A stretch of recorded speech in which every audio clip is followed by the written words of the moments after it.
ஆண்டவரும் அருமை இரட்சகருமாகிய இயேசு கிறிஸ்துவின் நாமத்தினாலே உங்கள் ஒவ்வொருவரையும் வாழ்த்துகிறேன். இந்த நாளிலும் நாம் தியானிக்கலாம். 2 சாமுவேல் 22ஆம் அதிகாரம் 30ஆம் வசனம். உம்மாலே நான் ஒரு சேனைக்குள் பாய்ந்து போவேன், என் தேவனாலே ஒரு மதிலை தாண்டுவேன். உம்மாலே ஒரு சேனைக்குள்ளே பாய்ந்து போவேன், என் தேவனாலே ஒரு மதிலை தாண்டுவேன். சங்கீதக்காரனாகி தாவீது சொல்லுகிறார், நான் ஒரு சேனைக்குள்ளே பாய்ந்து போக வேண்டுமே, ஆனால் சேனையின் கர்த்தர் என் கூட இருந்தா மாத்திரம்தான் நான் சேனைக்குள்ளே பாய்ந்து போக முடியும். பெரிய மதில் போன்ற காரியங்களை நான் தாண்ட வேண்டுமே, ஆனால் அவர் என்னோடு இருந்தால் மாத்திரம்தான் நான் அதை செய்ய முடியும் என்று சொல்லி அங்கே அறிக்கை செய்கிறதை நான் பார்க்க முடிகிறது. இன்றைக்கும் நம்ம நினைக்கிறோம், நான் என் சுயபலத்தினால இதை சாதிச்சிட்டேன், என் சாமர்த்தியத்தினால நான் சாதிச்சிட்டேன்னு நம்ம நினைக்கலாம். இல்லை பிரியமானவர்களே, அவர் மாத்திரம் நம்ம கூட இல்லைன்னு சொன்னா எந்த காரியத்தையும் நம்மளால செய்ய முடியாது. சீஷர்கள் கேசு சொல்லும்போது சொல்லுகிறார், என்னை அல்லாமல் உங்களால் ஒன்றும் செய்யக்கூடாது. அவர் இல்லைன்னா நம்மளால ஒன்றும் செய்ய முடியாது. பிரியமானவர்களே, சகரியா தீர்க்கதரிசி புஸ்தகம் 4ஆம் அதிகாரம் 6ஆம் வசனத்துல நாம் இப்படி வாசிக்கிறோம், பலத்தினாலும் அல்ல பராக்கிரமத்தினாலும் அல்ல என்னுடைய ஆவியினாலே ஆகும். நம்முடைய பலனோ நம்முடைய பராக்கிரமமோ ஒன்றுமில்லை, எல்லாமே தேவனுடைய ஆவியினாலே தான் ஆகும். வாசிக்கிறோம், பெரிய பர்வதமே நீ எம்மாத்திரம் செருபாபேலுக்கு முன்பதாக சமபூமி ஆவாய். அது பெரிய பர்வதமாக இருக்கலாம், பெரிய தடைகளாக இருக்கலாம், தாண்டி போக முடியாத சூழ்நிலையாக இருக்கலாம். ஆனால் அவைகளை தாண்ட வேண்டுமே, ஆனால் ஆவியானுடைய ஒத்தாசை நமக்கு அவசியம். கர்த்தர் நம்மோடு கூட இருக்க வேண்டும். பிரியமானவர்களே, அதைத்தான் தாவீது சொல்கிறார், உம்மாலே ஒரு சேனைக்குள்ளே நான் பாய்ந்து போவேன், என் தேவனாலே ஒரு மதிலை தாண்டுவேன். இந்த இடத்துல நான் ஒரு காரியத்தை பதிவு செய்ய விரும்புகிறேன். உங்களுக்கு முன்பாக இருக்கிற காரியங்கள் மலை போன்றதாக இருக்கலாம், அல்லது தாண்ட முடியாத ஒரு காரியமாக கூட இருக்கலாம், அல்லது எதிராய் வருகிறதான சேனை போன்றதான யுத்தத்துக்கு நிற்கிற மனிதர்களைப் போல இருக்கலாம். உங்கள் கண்களுக்கு முன்பதாக அப்படி தெரியலாம். நீங்கள் அதை அப்படி ஒரு இமேஜின் பண்ணி கூட நீங்கள் பார்க்கலாம்.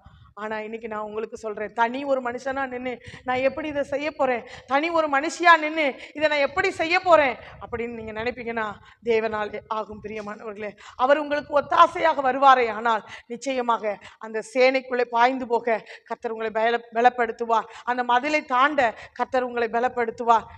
1 சாமுவேல் 17ஆம் அதிகாரத்தில் நம்ம இப்படி வாசிக்கிறோம், 40 நாட்களாக இஸ்ரவேலின் தேவனை நிந்தித்து கொண்டிருந்த ஒரு மனுஷன் கோலியாத் தன்னுடைய சகோதரர்களை சந்திக்கும்படியாய், அவர்களுடைய சுக செய்தியை விசாரிக்கும்படியாய் தன் தகப்பனால் அனுப்பப்பட்டதான தாவீது கோலியாத்தின் நிந்தனையான வார்த்தைகளை காதுகளில் கேட்கிறான். இவனுக்குள்ள ஒரு பக்தி வைராக்கியம் தேவன் இவன் மேல் இருந்ததுனாலே, தேவன் தாவீதோடு இருந்ததுனாலே, தேவனுடைய அபிஷேகம் ஆவியானவர் தாவீதின் மேலே இருந்ததுனாலே இந்த நிந்தனையை கேட்டுக்கொண்டு அவனால் சும்மா இருக்க முடியவில்லை. அவன் போய் கேட்கிறான், இஸ்ரவேலின் தேவனை நிந்தித்ததான இந்த பெலிஸ்தியனை ஜெயிக்கிறவனுக்கு என்ன கொடுக்கப்படும்? அவனுடைய சகோதரர்லாம் சொல்றாங்க, என்னிடத்தில் கொடுக்கப்பட்ட கொஞ்சம் ஆடுகளை யார் வசத்தில் விட்டு வந்தார், உன்னுடைய துணிகரத்தை நான் அறிவேன் என்று சொல்லுகிறான்.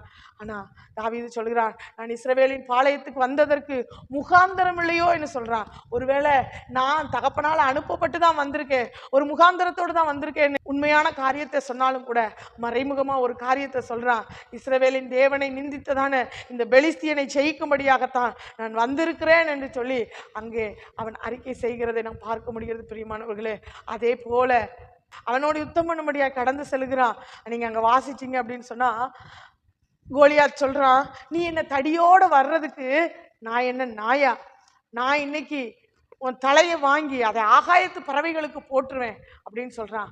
ஆனா தாவீது சொல்றான், நீ வேணா ஈட்டியோடும் கேடகத்தோடும் பட்டயத்தோடும் வரலாம், ஆனா நான் நீ நிந்தித்த ஜீவனுள்ள தேவனுடைய நாமத்தினாலே, சேனைகளின் கர்த்தருடைய நாமத்தினாலே உங்ககிட்ட வருகிறேன். இன்னைக்கு அவர் உன்னை என் கையில ஒப்பு கொடுப்பா, நான் உன் தலையை வாங்கி ஆகாயத்து பறவைகளுக்கு போடுவேன் என்று அங்கே சொல்கிறான். அதே போல அவன் கையில் இருந்த ஒரு சிறிய கவன்களினாலே கோலியாத்தை ஜெயிக்கிறான். பிரியமானவர்களே, காரணம் சேனைகளின் கர்த்தர் தாவீதோடு கூட இருந்தார். அவனுக்கு இதுவரைக்கும் யுத்தத்தில் பழக்கம் கிடையாது, இதுவரைக்கும் அவன் சண்டையை பார்த்ததும் இல்லை. அவனுடைய சகோதரர்கள் வேணா யுத்தத்தை பார்த்துருக்குறாங்க, சவுலின் படையில இருந்திருக்காங்க. ஆனா தாவீது ஒரு நாள் கூட பார்க்கல. அவனுக்கு தெரிஞ்சதெல்லாம் கொஞ்சம் ஆடுகள், தன் தகப்பன் கொடுத்த கொஞ்சம் ஆடுகள், 2வது கண்மலையாகிய கிறிஸ்து, அது மாத்திரம்தான் தாவீதுக்கு தெரியும். வனாந்தரத்திலே ஆடுகளை மேய்த்து கொண்டிருந்த வேளையிலும் ஜீவனுள்ள தேவனை நோக்கி, அவருடைய முகத்தை நோக்கி பாடுகிற ஒரு அனுபவம் தான் தாவீதுக்கு தெரியும் பிரியமானவர்களே. ஆனால் சொல்கிறான், உம்மாலே நான் ஒரு சேனைக்குள்ளே பாய்ந்து போவேன், என் தேவனாலே ஒரு மதிலை தாண்டுவேன். இன்னைக்கு கர்த்தர் நம்மோடு கூட இருப்பாரே ஆனால் எவ்வளவு பெரிய காரியமானாலும், சாதிக்க முடியாது, நம்மால முடியாது அப்படின்னு சொல்லுகிற காரியமா இருந்தாலும் கர்த்தர் நம்மோடு கூட இருப்பாரே ஆனால் அதை செய்து முடிக்க பலனை தருகிற தேவன். சங்கீதத்தின் புஸ்தகம் 68வது சங்கீதம் 35வது வசனத்தில் இப்படி வாசிக்கிறோம், தேவனே உமது பரிசுத்த ஸ்தலங்களில் இருந்து பயங்கரமாய் விளங்குகிறீர், இஸ்ரவேலின் தேவன் தம்முடைய ஜனங்களுக்கு பலனையும் சத்துவத்தையும் அருளுகிறவர், தேவனுக்கு ஸ்தோத்திரம் உண்டாவதாக. இந்த இடத்துல நம்ம வாசிக்கிறோம், தம்முடைய ஜனங்களுக்கு பலனையும் சத்துவத்தையும் அருளுகிறவர். பலன்னா என்ன? தேவன் அருளுகிற பலன் தான் பலன். அது நம்முடைய சரீரத்தில் ஒரு ஆரோக்கியமான ஒரு அனுபவம் இருந்தாலே நம்முடைய பலன் நமக்கு தெரியும். ஆனால் சத்துவம் அப்படிங்கிறது என்ன தெரியுமா? நம்மளால முடியாத ஒன்றை நம்மை கொண்டு செய்ய அவர் நம்மை பலப்படுத்துகிறார் இல்லையா, அதுதான் சத்துவம். அது தேவன் நம்மோடு கூட இருந்தால் மாத்திரம்தான் அந்த காரியம் நடக்கும். தேவன் நம்மோடு கூட இருக்க நாம் அவரோடு கூட இருப்போம். நிச்சயமாய் கர்த்தர் சேனைக்குள்ளே பாய்ந்து செல்ல பலனை தருவார், மதிலை தாண்ட உதவி செய்வார். 2 நாளாகமம் 15ஆம் அதிகாரத்தில் ஆசா ராஜாவுக்கு எதிரே வெளியே வந்து அசரியா என்கிற தீர்க்கதரிசியானவர் இப்படி சொல்லுகிறார், நீங்கள் கர்த்தரோடு இருந்தால் அவர் உங்களோடு இருப்பார், நீங்கள் அவரை தேடினால் உங்களுக்கு வெளிப்படுவார், அவரை விட்டீர்களாகில் அவர் உங்களை விட்டு விடுவார். நாமும் கர்த்தரோடு இருப்போம், அவர் நம்மோடு இருப்பார், சேனைக்குள்ளே பாய்ந்து செல்ல பலனை தருவார், மதிலை தாண்ட நமக்கு உதவி செய்வார். பலனையும் சத்துவத்தையும் அருளுகிற கர்த்தருடைய கரத்திலே நம்மை அர்ப்பணித்து அவரோடு கூட இருக்க நம்மை ஒப்பு கொடுப்போம். கர்த்தர் நம்மை ஆசீர்வதிப்பார். ஜெபிப்போமா? அன்பின் நல்ல பிதாவே, உம்மை நன்றியோடு ஸ்தோத்திரிக்கிறோம். தகப்பன், எங்களோடு இடைப்பட்ட நல்ல வார்த்தைக்காய் ஸ்தோத்திரம். உம்மாலே ஒரு சேனைக்குள்ளே பாய்ந்து செல்ல, மதிலை தாண்ட எங்களுக்கு பலனையும் சத்துவத்தையும் நீங்கள் பெருக பண்ணுவீராக. தகப்பனே, உமக்கு ஸ்தோத்திரம் ஆண்டவரே. தாவீதை போல சேனைகளின் கர்த்தராகிய அவருடைய நாமத்தில் நாங்கள் புறப்பட்டு செல்ல கிருபை தாங்க. தகப்பனே, எப்பொழுதும் சேனைகளின் கர்த்தரோடு கூட இருக்க அந்த அனுபவத்தை கர்த்தர் எங்களுக்கு தாங்க. உம்முடைய சீஷர்கள் முதலாவது உம்மோடு கூட இருக்கிற அனுபவத்தை பெற்றுக்கொண்டார்களே, அந்த அனுபவத்தை எங்களுக்கும் தாங்க. உம்முடைய கரங்கள் எங்களை தாழ்த்தி அர்ப்பணிக்கிறோம். ஆசீர்வதிங்க. இயேசுவின் நாமத்தில் பிதாவே, ஆமென்.